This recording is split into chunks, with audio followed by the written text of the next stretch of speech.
Windhoek Blogger Ambassadors Search 2014 of Health, Science and Technology. He is the founding clinical logistics coordinator of the National Medical Outreach Service under the Ministry of Health and Social Services. And they did it in their free time. They were not paid extra for it. And for me, that is where I came to learn that he's a very, very selfless person. He looks like he's a very shy person, but he actually talks quite a lot. What I've admired about him is the fact that he's, in Afrikaans we'd say amen and say ja. Whatever he promises to do, trust me, he'll deliver. So today I came to realize that it was never too late to be a teacher, since looking at you sitting there and I have to talk to you. So I finally became a teacher. Yes, sorry, I just forgot to announce, for those of you who had a long day at work, there's free wine at the back, so you can grab a glass and have a glass of wine. Thanks. Thank you, Mr. Henley. So, good evening, everybody. Okay, as was said, my name is Windhoek Kanime, and the book is the autobiography of Windhoek Kanime. I don't think I need to focus much on talking about myself. Maybe I'll focus on highlighting a few aspects in the book, and probably what inspired me to write the book. So at first I would say I was inspired by two things. First is inspiration, and then second is to promote the culture of reading, as it was correctly said by Mr. Henley. As I said correctly in the beginning, I wanted to be a nurse, I wanted to be a teacher. But when I went to Wakana High School, I met a science teacher from the Republic of Zimbabwe, Mr. Hench Shimutwikeni. He couldn't be with us here. I wish he could be here. Mr. Shimutwikeni was not just a teacher for science. I came to know, beyond being a teacher, being a nurse, there are other professions. And that's where my dream to become a medical doctor started. So when I finished school, I went to visit Mr. Shimutwikeni. He's currently teaching at Hero School in Ondangwa. And when I went there, he asked me that I talk to his learners. I went to do a talk, and there was this lady by the name Anna. Anna was answering most of my questions. I was basically asking them about biology. And she said she wanted to become a medical doctor. So a year after, Mr. Shimutwikeni called me telling me, no, Anna is now a medical student at UNAMA School of Medicine. And as we are talking, she's in her 5th year. So that is the power to inspire a generation. You inspire one person, you inspire a generation. Then second is to promote local contents, especially in our schools, in our universities. Mr. Henley was saying, you are down there in the village and you give me a book talking about Europe. I have never been to a city and you are telling me about snow and other things that won't make sense to me. That's why we need to encourage Namibians to start writing, so that we start teaching our own people, especially our learners. And my target audience is actual learners, especially those in the rural areas, because I have chosen to use my background to help others to achieve more than I have achieved. So those are two reasons. So the book is a very small book by pages, but very deep in its content. If you get really to sit down, read it with concentrations, you understand that it's a big book in its content. So it has 12 chapters. As I said, I'm not going to review this book. chapter by chapters, because then there will be no appetite for you to read the book. So these chapters, in the first chapter, I basically talked about where I came from, because somehow we are part of a larger community. And I'm from Oukolonkadhi Traditional Authority, which is one of the 7 traditional authorities within Oambo. Many of you might not know it. That's why Mr. Henley also couldn't pronounce my village. So I wrote a book. I'm sure if you read it several times, he's going to pronounce it now. And just for a few remarks on Oukolonkadhi Traditional Authority, I'm sure, especially those from the north, some of you have been to Ruakana Waterfall. It falls within Oukolonkadhi Traditional Authority. Some of you have heard of a Tunda irrigation project, and soon there will be Otokapuka irrigation project. So it's also fall within Oukolonkadhi Traditional Authority. Then I talked about my lineage. That's basically now coming from the large community to my family. Who am I from both the maternal and the paternal sides? And this is more about history, our culture, and our traditional norms. So I won't go in details. Then my parents. Our parents, they played very crucial roles in our lives. So to me, this one is a kind of appreciation to what they have done. For me, how have they have groomed me into the person I am today. So you learned about my father, who was a businessman, and he was a traditional leader, and he was a philanthropist of a type, because he did a lot of work within communities. And you learned about my mother, who today, when we look at her, we call her a retired teacher. Not that she was a teacher in actual fact officially, but she indeed was a teacher, because to be educated people. So the details are in the book. I won't go much further on that. Then comes my childhood and early education. So I really treasure my childhood. Those, I think, were best days of my life. And I'm sure most of you will remember your childhood as best days of your lives. But I particularly put in this chapter and focus on the good things that the village life have given me, and emphasize the importance of us not looking down to where we came from. Even when we have become successful people in our life, we should not then become city and town boys. We need to go back from where we came from. And within this, we also see the work that I have done within my community after I have completed my studies. And then we talk about the struggle for education, that education in rural areas, due to some reason or others, being it resources, infrastructure, haven't been that the best.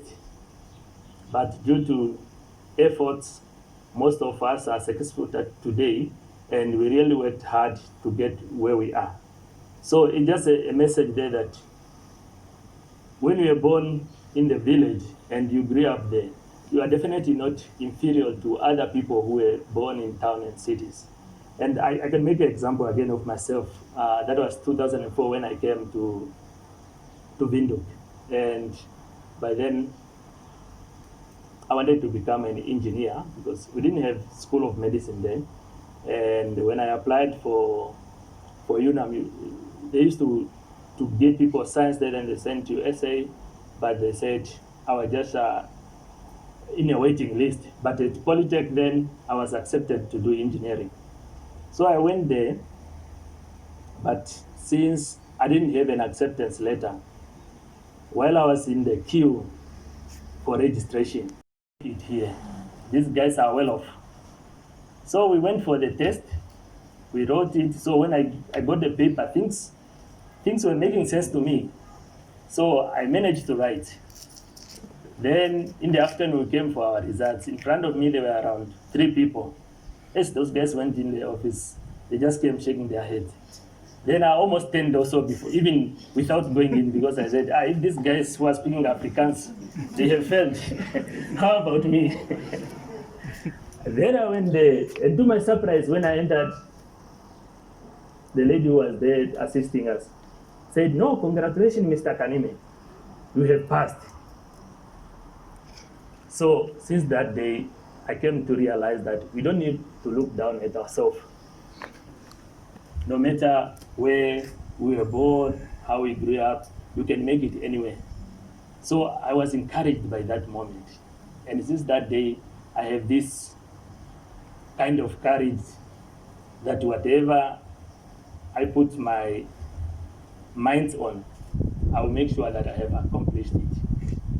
So that's just my childhood and early education. And then you find about my tertiary studies. Tertiary studies, I started at the Polytechnic of Namibia.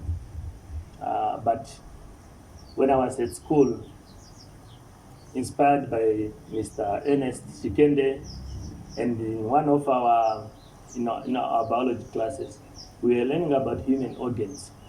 I developed this keen interest to see how a human being looks inside. But then I was thinking to myself, am I going to kill somebody? It would be a crime. Then I came across that, no, in medicine, you can actually operate on people, and you're going to have a chance to see how a human being looks inside. And I think that's the reason why drove me to go into medicine. So while I was at the Polytechnic of Namibia, I didn't give up on this dream of becoming a medical doctor. The first semester there, Ministry of Education was giving out scholarships. In Cuba, China, Russia, and of course Zimbabwe for teachers. And then my dream of becoming a teacher, I did put aside by then.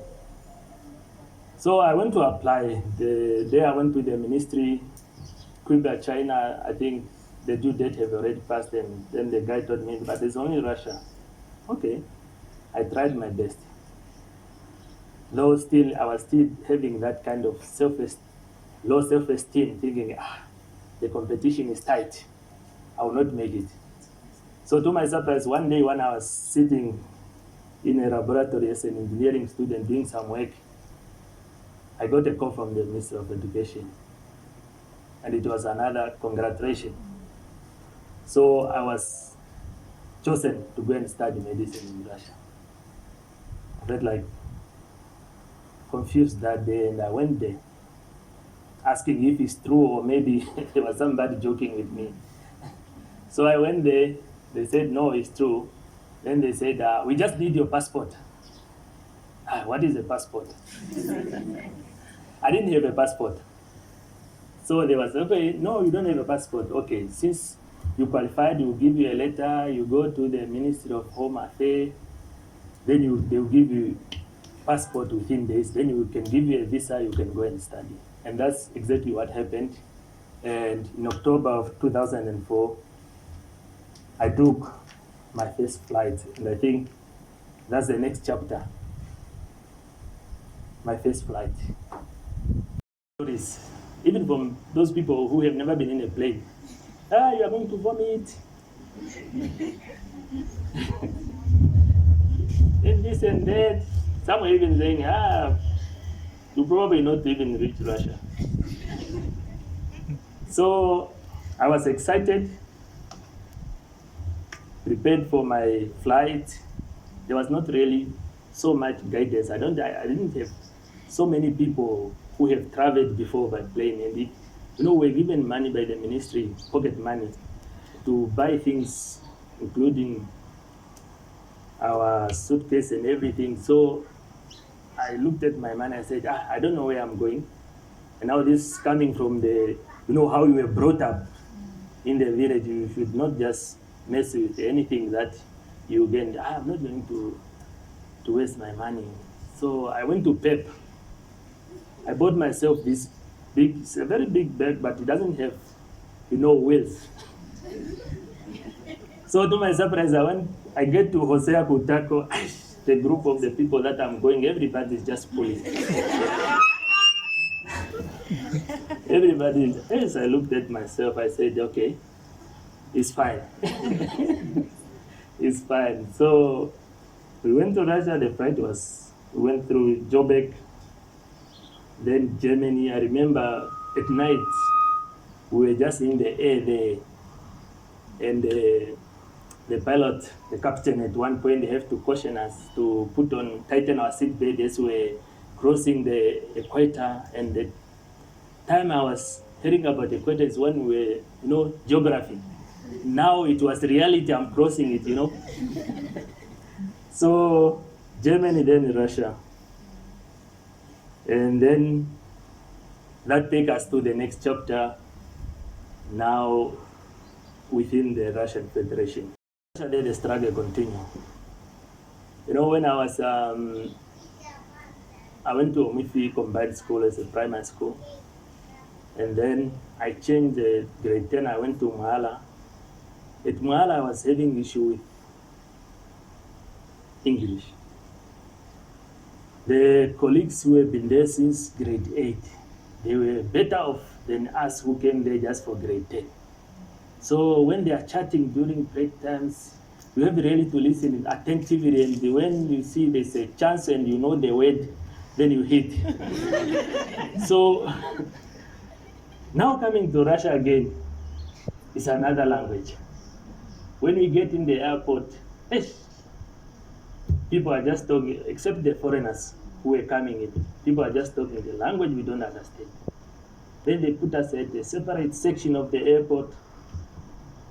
And then later comes a lady who happened to be there from the Ministry of Education, because ministries were communicating. Now we are sending our students there, meet them. This lady came with the paper written Namibia, and she had this few English words coming from her mouth. And she just said, come. Followed her, and then I ended up in the seat of called Rostov. That's where I was going to learn the language. So we went there, started the language, a very difficult language, and I was back to grade 1. When I was just thinking, I'm now at tertiary level. Then I was dropped to grade 1. The teacher had to hold my hand so that I can write letters correctly. So within months, we finished the language. Thank God we mastered it. Not so well yet, but yeah, we could communicate, we could write, we could read, and then they have to send us to another city again for our first year now. And that's where the big challenge was, because then we were just put together with the Russians. And when you sit in the lecture hall there, when you are just about to start writing, the lecturer has already finished the sentence. So first year was really tough, but by the third year, we had some Russian already coming to us for consultation on different subjects. So we mastered it, and before we knew, we graduated. Came back home, registered, started working, and I always wanted to do a lot, you know, for my people. Wherever I go, there's always this kind of connection with my people. And when I was still in Russia, and even when I came, I started recording where I went, who I met, interesting places, because I want to be a true representative of my people. When I come, they should feel like as if they were there also. So I actually started writing this book in Russia. But I was just recording information not a proper structure of a book. I was just recording. Then I came back, I continued. When I started internship was tough.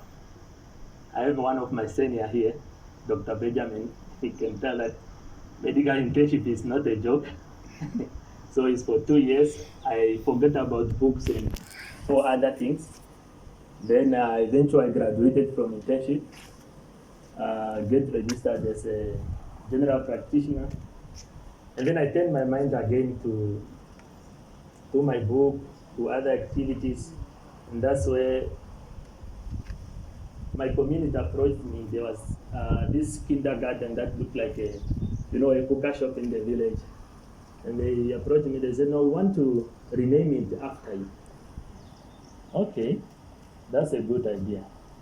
Then I accepted, but then in my heart there I said, no, but why should they community that, no, your idea is good because you want us to improve this center. But I think rename it after my father, who was the headman of this village. And I think he did quite a lot for the community. Then what I haven't done anything. And then me, I would just be a patron. Okay, they accepted. So we managed to rebuild that kindergarten. We now have proper classrooms. We now have, toys, tables for the kids. Myself, I didn't even went through kindergarten. But you see, I'm happy now that those kids who came after me, they are now sitting at proper tables. They are now having toys. I mean, that kindergarten is even better than some kindergarten in towns. Maybe some of you can consider bringing your kids to our village. So then, I also took part, as Mr. Henley said, in the outreach program, which I had an honor to coordinate, to be a founding coordinator. It was also not an easy task.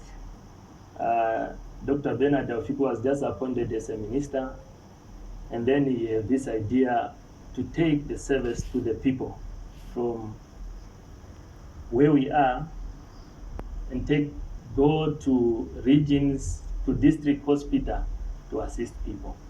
So first he went alone. Then the second time when he went to Opuo, because he was identifying places where there were needs.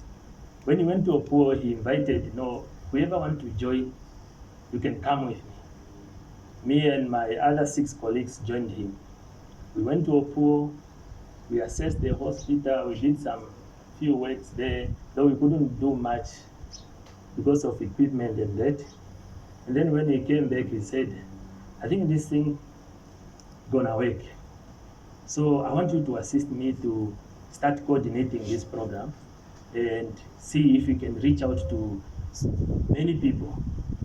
So that's how I became a coordinator for the National Medical Outreach Program. So we went to different regions, and I have been there at the HEM for 2 years.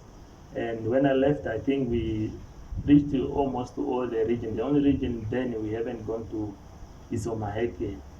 But after, the outreach continued. And today it has reached out to so many people, it has changed so many lives. We used to find people at the region in pain, people with a lot of health conditions, and they have been on waiting list to come to Windhoek. So we managed to solve some of those problems through this outreach program. And then I joined the private sector. That time when I joined it, I was doing now my study with Stellenbosch. I needed a bit of time, but I also needed to understand our health system from a different perspective because I have an ambition to become a health leader. So up to now, I'm in a private practice, but I still contribute to the public sector here and there. So basically, in a nutshell, that is the story. Details are in the book. who want to go in details. But there's a last chapter also in the book that I didn't touch. That's about my personal love story. Yeah, I have jotted it down. I'm not going to talk a lot about it, but it's a nice one. I have highlighted how we met and some of the traditional procedures that we need to follow, especially being introduced to her family, introducing her to my family. Yeah, I think few young people will learn from that. And yeah, and I'm getting married this year. In May 23, I'm inviting you to witness. Just underline the word witness. Okay? Because you know, in my culture, if you hear people going to the wedding, they'll say, we are going to eat the wedding. But if you check the invitation, there's always a word witness. So come and witness. But if you happen to find food, that's fine, it's a bonus. But if there's no food, the invitation is for you to come and witness. Okay? Let's just get it right. Not to go say, we are going to eat the wedding. Okay? So I think this book is a very important tool. When it just came out, one person called me and he said, my brother, are you dying? I said, why? No, you wrote about the autobiography. People normally write about autobiography at the age of 60 or 75. Why are you in a rush? You understand? I told you I want to inspire. If that's my aim, now imagine going to write at the age of 70. How many generations are you going to lose out when you are waiting for the age of 70? And another thing that people are forgetting, when you are getting at that age, a human being is just, somehow I started human body. The human body is just like a car. Yeah? Yes, the kilos are going up, parts are also wearing out. You understand? Imagine the energy I have now and the energy I will have at the age of 70. And then, when I wrote this book, I made quite some research. The people who gave me such information, when I will be 70, will they be there? They won't be there. So let's not be discouraged by this thing of, you're writing as if you are dying. There's no such thing. Let's pen down our stories, and you have a chance to review your book. After 10 years, I don't know, there are quite a number of prophets nowadays. I don't know who can tell me up to what age I will live. Then I can already even maybe book this venue when I review my book. So you can always add something to your book after 10 years. But at least you manage to inspire someone now, and you inspire somebody also in the future and you won't lose out on the source of information. So that's the answer I gave to that person who called me. So it is for learners to read. It is for adults alike to read. Adults, it can be a reference, or it can just be part of your library or retirement package. You know, when you go in retirement, life becomes boring. So you can have one. And then for the learners, they can truly be inspired, especially those in rural areas. Inspiration is a very crucial element toward contributing to change and improvement to mankind. So I wish you all a happy reading when you buy your book. Otherwise you won't have a happy reading. And I think Mr. Henley also asked me to talk about the journey of writing. I somehow touched that I started writing it in Russia by recording. Then in Namibia, I managed to start putting together, but It was just like a compositions. If you remember how we wrote composition in school. Then I realized I needed somebody to guide me how to write a book. And I approached Tate Kashindi. He's here today. Thank you for coming. I have this work that I really want to put in proper structure, chapters and everything. He said, okay, let me refer you to one of our veteran authors, and I think he's going to help you. The person I referred to is that Petrus Angola Mbezi. He's also here, over there. Madam Mbezi, thank you very much for being a mentor. It was not easy. When I gave him the first things that I wrote, he didn't mark, okay, he didn't print it out. No, today we are only using computer, but it was all red. If it was, it was all red, and he said it makes it, change this and that and that. Almost, then I realized I was somehow so discouraged that this is not a book, I must just leave this. It will not even become a book. Then I stopped, I didn't even work on it. Then he started calling me. Oh, my son, when are you sending our work? Oh, I was in theater, too much work, but I'll work on it. Then to one stage, I think he forgot. Then one day we met in person now. Then he asked me about the book. And I said, I think I must start working on this book. So he sent me to go down in the village to go and do proper research. So I went now with my phone and the members of the family, especially the elders, recording them. Now on instruction of my mentor. And this year, what happened there and there and there. And when I was done, I had to come back to Windhoek. And now those audio, I must now start writing again. Writing, until at that point I thought I was done. Sent back to Tatembezi, went in. The book was back again, it's red. Change here, change there, change. Okay. Then I took a break again. Then I think he also stopped calling me, said, maybe it's work. This guy must be busy. And I remember at one point he's telling me, you doctors, you don't like to write.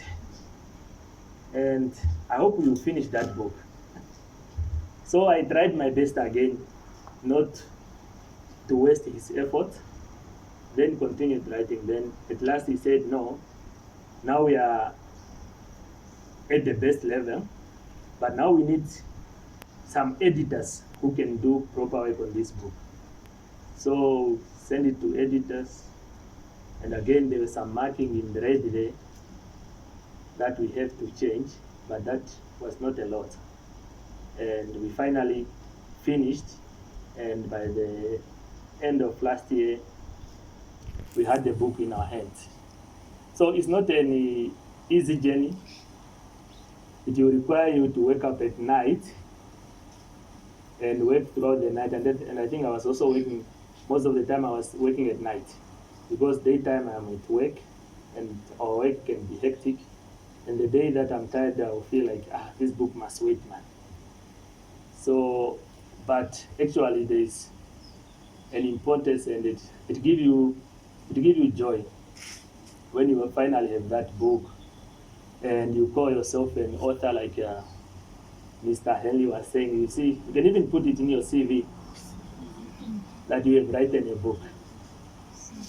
So Mr. Henley, I think somehow I have highlighted on the book, but yeah, we can interact. I should not be the only one talking. Thank you. Students suffer with taxi money and all of that, because these books are aimed to inspire them, from rural boy to medical doctor. Anything is possible, because you get some students as well who are stuck in courses which have nothing to do with their passions. And Dr. Kanime was one of those who ripped himself out of what he was studying at NUST and decided he wants to be a doctor. and he pursued his dream. And that is what Dr. Kanime is telling us today with his book. Not only his personal story, but he's inspiring people. Not only inspiring you in terms of achieving a career, but even beyond that. You know, that you can move from being a clerk to being a CEO. You know, you can move from being a CEO to owning your own company. And I think that is what Dr. Kanime is telling us. Now, what we're going to do is this. We're going to break for just 5 minutes. And during the break, we all have an opportunity to engage with Dr. Kanime and engage with ourselves, have a glass of. I must buy one. Okay. What is the name about chapter? The last chapter. The last chapter.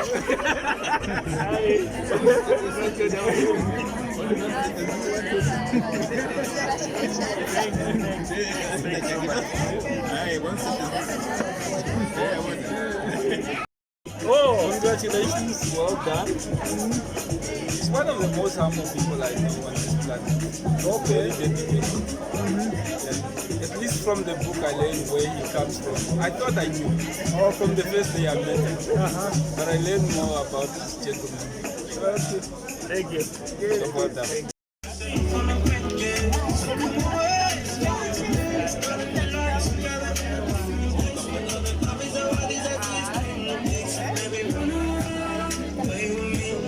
I'm 17, I got a dream, I have a family, a house and everything in between.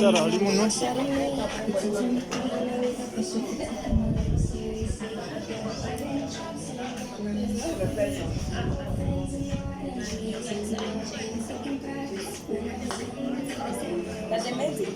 Please call Humble for me. Humble. Somebody with a black dress. Oh! She's coming. Uncle is coming. That's on her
I'm going to speak in Shwambo.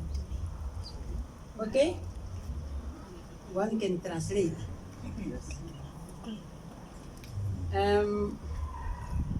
Nandipandre tango o anyashamba eta kuherandi o Portugal hati o kukwa kena shita po pishia haraku popia na setu wele monga diretiro ngeko chakuyo ya no murasho mwete tulima ile ndirimaga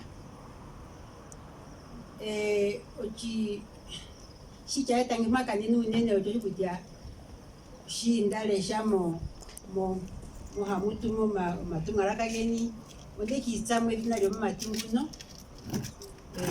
Dr. Kanime.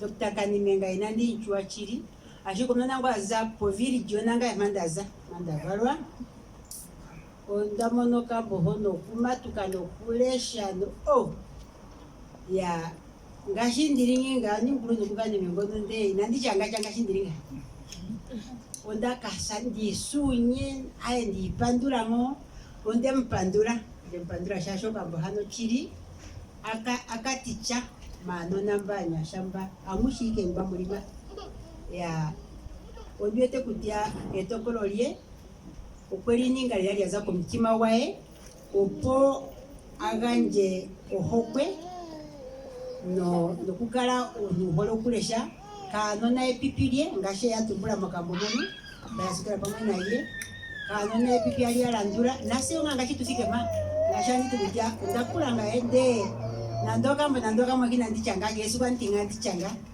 ya nangae ndatameka ngo kuchanguni mawingi wingi nale honda zaho ndesi wenna njika pena cha chiripo mo atubeka cha kapa mwandeni. One of the things that happened, the first, when he sent me this via WhatsApp, I didn't know the book was already ready for printing.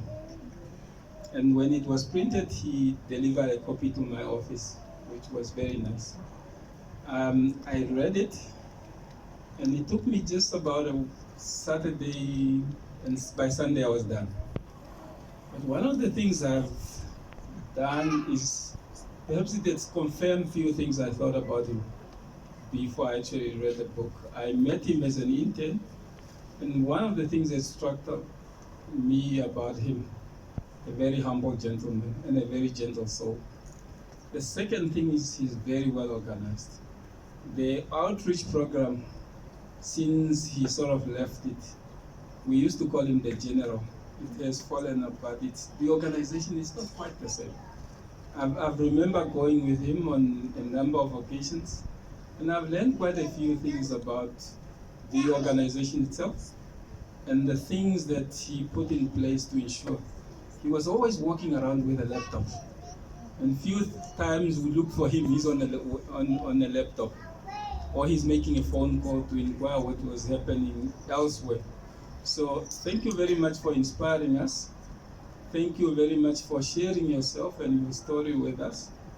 I've just been more interesting with your parents as you describe them. I hope I'll get to meet Mom, but now Dad is long past. 72, page 72. Where's this graveyard? Is it the graveyard or is it in your Morugumbo in Lichimekoi? Where is this? And that's perhaps just the question that I have. I think we'll come to witness in May, and hopefully we'll learn a little bit more about this lady. This is the one I want to meet. So thank you very much for sharing. I hope all of us learn something from what he put out, and we can start writing. Thank you. One of my questions is, considering that you're a doctor, and I guess out of everyday life, and you living your life as a doctor, and I guess as you mentioned, working day and night, aren't you kind of afraid of experiencing a burnout? Isn't that something that kind of like grasps on you as a doctor? Because I know it's a lot of work. Don't you think that one day you could experience a time whereby things would probably be meaningless, whereby maybe things wouldn't be enough, like you wouldn't have done enough? On your book, and you kept it also a secret from me, but it's okay. We'll deal with it at some time. I have a question. Since you are a medical doctor and your schedule gets so busy, and you mentioned that you are adding another responsibility in May, how are you going to cope with this? Because most of the youth obviously says they don't have time to do A, B, C, D, E, F. Now you are an author, you are a medical doctor, you are going to become a husband, probably a father. How are you going to cope with all these things? Or Ruben, because Ruben is like a big brother to me. So I know him in and out. But I have a comment to make, and I've said this to him a couple of times, because I believe that it's better to say things to people when they're alive and not wait for them to go and then to thank them or whatever. But I just want to congratulate you again, and to thank you for continuing being an inspiration to many of us. And he's one of the young doctors. He was my medical officer in orthopedics, and like Dr. Benjamin mentions, he's really one of the hardworking, very humble. He has taught me, I'm a very, I get annoyed quite fast. He's one of the people who has really taught me to, take situations slow and just take it easy. So Ruben, congratulations once again. Please continue inspiring us. He had told me about writing a book, and he actually, when he sent me that WhatsApp picture of the book, I was like, wow, you've actually delivered. So he's a man of his words. Yeah, and we can't wait to see you in May. Yeah, our understanding generally of doctors were people who are very serious, they have nothing else to do. They are probably those students that got 48 points in high school and things like that. But one aspect that I just wanted to add, I was having a small chat, I didn't read the book, I was having a small chat with Dr. Kanime, hoping that you have put that aspect. When we were in student leadership, then at the University of Namibia, and I was in Russia, we only had students that are studying outside who are organized around the issues that are happening, organized around issues of funding, organized around issues of growth and development of a country, and he was one of them. And at one point, he even invited us to go to Russia to go and participate in that. So what he have done, and which is also good that is documented in the book, is to dispel this myth that people who study medicine or medical doctors can't somehow be involved in anything that has to do with progress, development. The idea that doctors and nurses are just injecting people, they can't do anything. So for that, doctor, we really appreciate that you were able to break that myth that doctors are not concerned about what is going on. And in fact, because of those things that you have been doing, and we wanted just to get your view. It's a matter of time before we get introduced to a medical or medicine road, just like the fishing road. And when you were there in the ministry, you're not only a medical doctor, from my understanding, you're also trying to project and participate as a health leader. So obviously, as a health leader, you must be concerned about all those problems, because I mean, how does somebody say there's an emergency, therefore we need a procurement of medicine? How did it come to a point where you are having an emergency? You know, you can't say you are not ordering the medicine and you wait until the last minute so that you can justify a tender. So we want the health sector is really one of the sectors that have been involved in corruption that, you know, it's not properly explained. We want to get your views. We want to get your views. What do you think of what is going on? I mean, we are seeing videos of the guys who are doing well in the health sector and the medicines are not there. So we want now to get your view also on that. And mind you, you are going to inspire a lot of other doctors. I remember there is other doctors that you have worked with also, whose names shall not be mentioned, who are also activists, because at times in those hospitals they are in theater, they have to practice, they don't have the gloves and all those things that are needed, and they improvise. Some of them even cut the bottles. Some of those doctors had sent me those photos of them cutting, you know, that 2-liter Fanta, where they have to put the what is it called, the needles and the scissors in operation, but it's supposed to be a specialized designed drum where they do that, and they send it to us, and then we broadcasted that, and then the ministers and people are angry. Hey, why are you doing all those things? And doctors are not supposed to do that. But at least those doctors that are different, like yourself, so it's necessary that these things are exposed, because if it's not exposed, we are going to be in a country where we are. So what do you think of the corruption in the health sector? What is it that we need to do, and how can we contribute to the growth and development of our important sector? Thank you. Thank you for the words of encouragement. Thank you so much. Otto, Otto is trying to make me speak things that I didn't, that I didn't want to speak. Anyhow, I'll answer your question. Well, it's just like Job was saying right now that it's a myth that we don't have time for anything. I think that applies also to the same situation that you're asking me. If I get married, so how will I cope? You know, before I even write a book, I wrote a lot of articles, especially on relationships in our country, and this is out there in the public that there are love relation crisis in Namibia. I think it's not a secret anymore.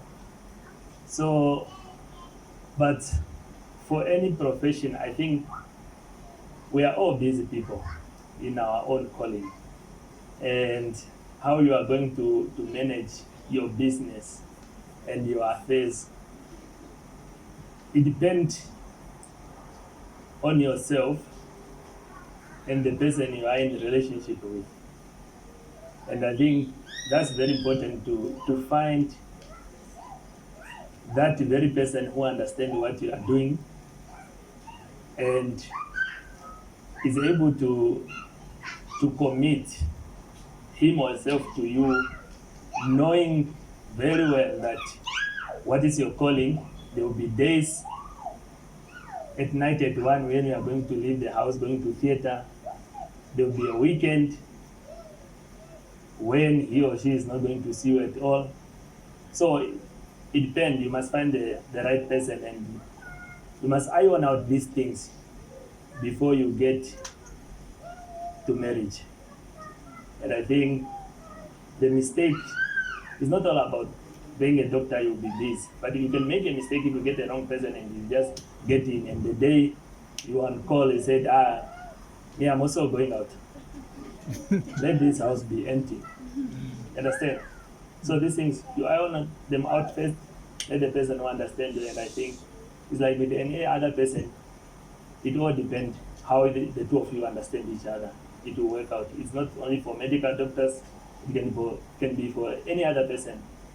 If you don't understand each other, what you do, what kind of person are you, it may not work. And ourselves, we have even taken an effort actually to do, you see there are a lot of what we call gender-based violence. I don't know if we should still call it like that or give it another name, but we went even to the extent to go, there's this psychosocial test that you can take as couples before even you get married. Get to know each other's characters.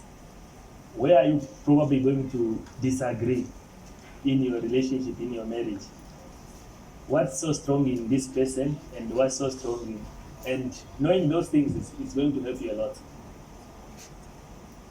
I hope I have answered it.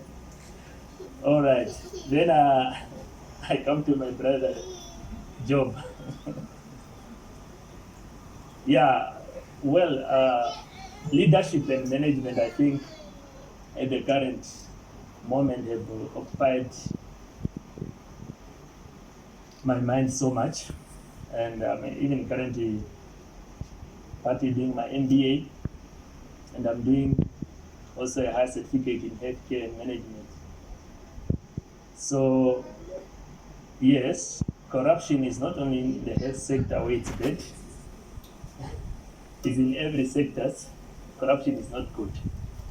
And yes, there are different sectors in our countries where we hear, read, and probably sometimes those, like you correctly put it, maybe if you are close there to the people who are involved in corruption, you may actually see how corruption is happening.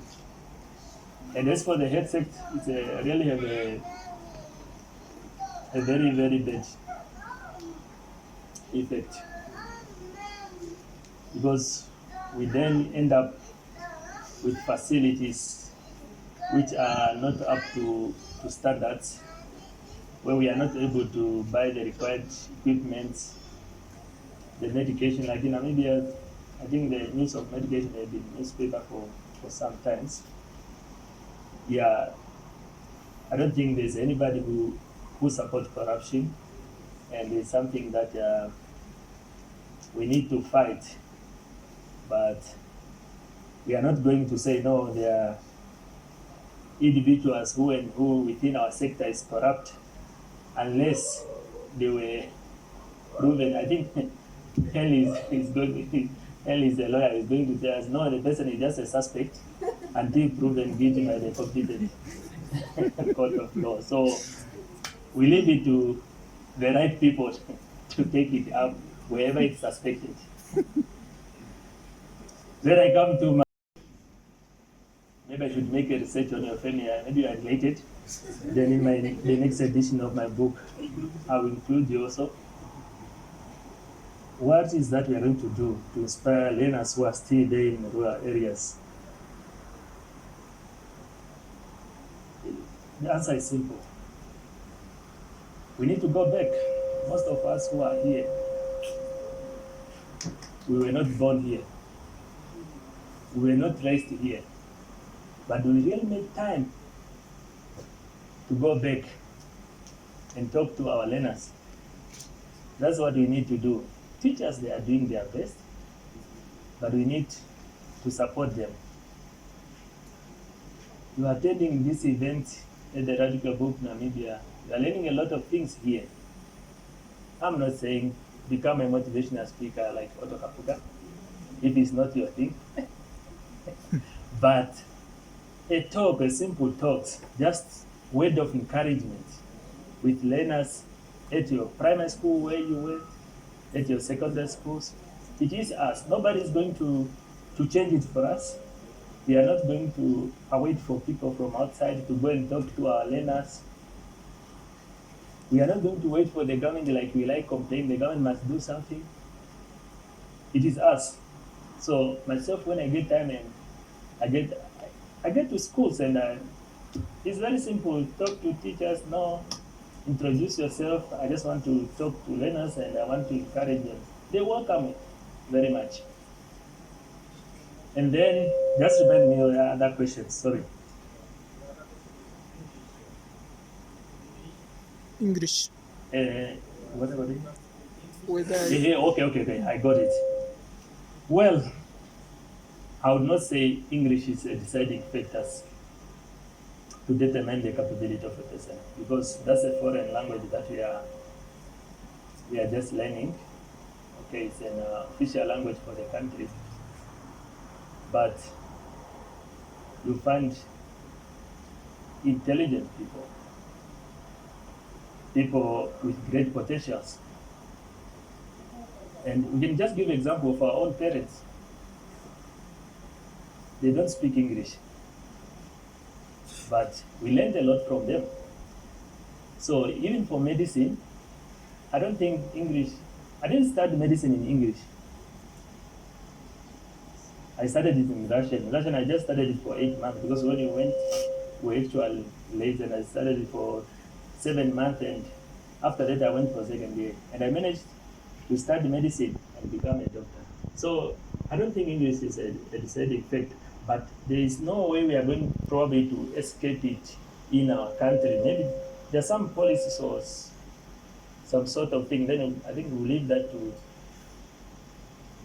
lawmakers and maybe people who not know. Maybe that need to be changed so that there's somehow a space for other people, especially those who have done very well in grade 12, but their English is blocking their way and blocking their dreams. So, but there's no way we escape this, for as long as it is official language and it's a requirement by our university, you must learn it. And was there a third question? Projection and how it's reacting to this artificial intelligence and development going forward. Are we catching up or are we? So just something, because I want to position our health sector within that climate. Maybe just your view, who is in the industry. Thank you. But I want to thank you. I've been working in the medical field or medical industry since '97, And Amupanda used to invite me for these book launches all along, and I've never attended. But when I saw yours, I really wanted to come. And the first thought that I got is to bring my kids. You know, some people are blessed. You are blessed because you are a blessing to the others. And when my son listened to you, he was like, Mama, I have to get that book. So what I wanted to say is thank you to be a blessing to others. Normally Wednesdays is our prayer night, but today I've decided I'm not going to the prayer night. I want to come and listen to you. And I'm glad and I'm very happy that I was here. You really inspired my two children. And I believe that they will pass with good marks this year. And may God bless you so that you can keep on doing the good things you are doing and to inspire others as well. Because the one seed that you have planted today, it will bear fruit. Thank you so much. Brother for the fourth industrial revolution. Yes, no, health sectors is not left behind. I remember most of our colleagues, especially who are becoming specialists and are returning back home. When they come, we have also some platform for doctors where we chat. You see the things that they are giving out exactly talk about fourth industrial revolution. They have read, they came to know new things, and when they are coming back home, we still have our own things, and then they are thinking at that level. I think the wish and the will, everybody want to be there. But we are already talking of not having medicine. That the question is always about resources. As in terms of human resources, I see, as I said, people who are graduating now as specialists, doctors, they get into, when they are studying, they get introduced to this and that. But then coming back home, we find that there's nothing. But I think we are doing good because when they are back here and together as a health community, we are discussing these things. And of course, we are projecting them. And we are wishing that at one point in life, probably when you are going to have resources, we will not wait the time we have resources. That's when we start planning, and I think we have started already touching on some of this aspect and waiting our prayers that one day when we are able to procure all these things that we need, we will be at the same level with the rest of the world. But we are not left behind. We are aware, the awareness is there. It's just a matter of time and probably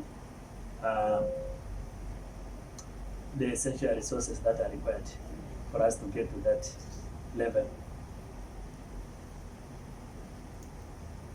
Thank you.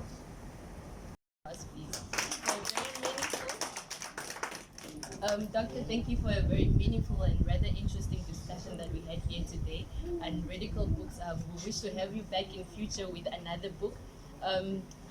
Also, a further vote of thanks to each and everybody of you that made time to come here today out of your busy schedules, or was it after work. Thank you. Radical Books is grateful, and we expect to have you again in future. I believe a copy of Doctor's book is available for 200. You can have another copy or purchase a copy for your loved ones or everybody for 200 Namibian dollars. We also have other books, so you're very much welcome to take to browse through the bookshop and have a look at the various books that we have. With that said, have a good evening and see you next week Wednesday.